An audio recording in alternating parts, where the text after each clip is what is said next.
최근 핫한 경제 관련 이슈 중 하나는 10년물 금리와 2년물 금리가 역전된 현상, 장단기 금리차의 역전입니다. 그럼 먼저 장단기 금리차가 무엇인지 살펴보겠습니다.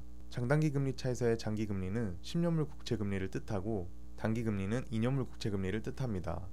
그리고 이 금리의 차를 말 그대로 장단기 금리차라고 합니다. 그러면 역전은 무엇일까요?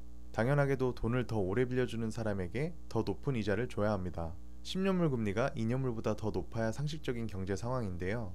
이 금리가 역전이 되어 2년물 금리가 10년물보다 더 높아진 현상을 뜻합니다. 10년물 금리에서 2년물 금리를 빼면 0보다 작게 나온다는 것이죠. 그럼 왜 이런 장단기 금리의 역전이 일어나는 것일까요? 먼저 단기 금리는 통화 정책에 많은 영향을 받습니다. 3월 달에 연준은 0.25%의 금리 인상을 시행했는데요. 그럼에도 불구하고 쉽게 잡히지 않을 것 같은 인플레이션을 해결하기 위해 지속적인 금리 인상, 그리고 0.5%의 빅스텝 인상까지도 고려하고 있음을 밝혔습니다. 이러한 통화 정책들은 빠르게 단기 금리에 영향을 주었고 급격한 단기 금리의 상승이 있었습니다. 다음으로 장기 금리는 장기적인 경제 성장에 대한 전망을 반영한다고 볼 수 있는데요. 단기 금리에 비해 통화 정책의 영향보다는 시장 상황에 따라서 많은 영향을 받게 됩니다. 경제가 좋지 않을 것이라고 예상한 투자자들이 위험 자산의 선호보다는 안전 자산인 장기 국채를 선호함으로써 수요 공급에 따라 채권 가격은 상승하고 채권 가격이 상승한 만큼 금리는 떨어지기 때문입니다. 그렇다면 이제 장단기 금리차의 의미에 대해 알아보겠습니다. 통계적으로 장단기 금리차의 역전이 있고 나서는 반드시 그 이후에 경기 침체가 왔다는 것을 알 수 있는데요.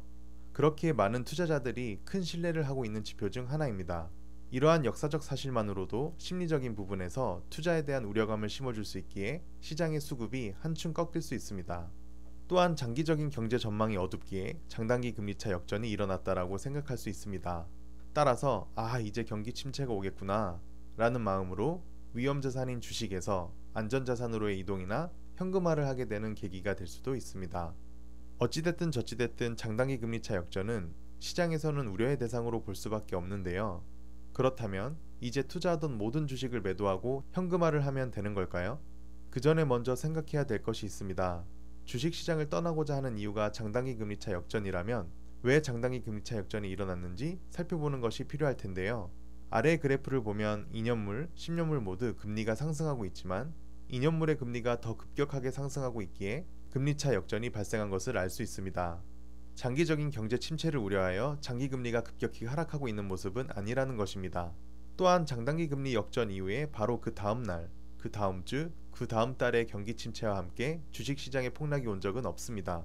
짧게는 금리 역전 이후 6개월, 길게는 2, 3년 후에 나타났는데요. 아직까지는 조금 더 신중하게 판단할 수 있는 시간이 있다는 얘기입니다. 그리고 이러한 금리와 시장을 예측하는 것은 시간 낭비다 라고 말한 피터 린치의 투자 조언도 생각할 필요가 있습니다. 만약 이때 경기 침체가 오고 나서 이때 주식시장이 폭락할 거야 라고 예상하고 그 예상을 모두 맞춘다면 단숨에 세상에서 가장 부유한 사람이 될 수 있을 것입니다. 하지만 우리 모두가 알고 있는 사실이 있지요.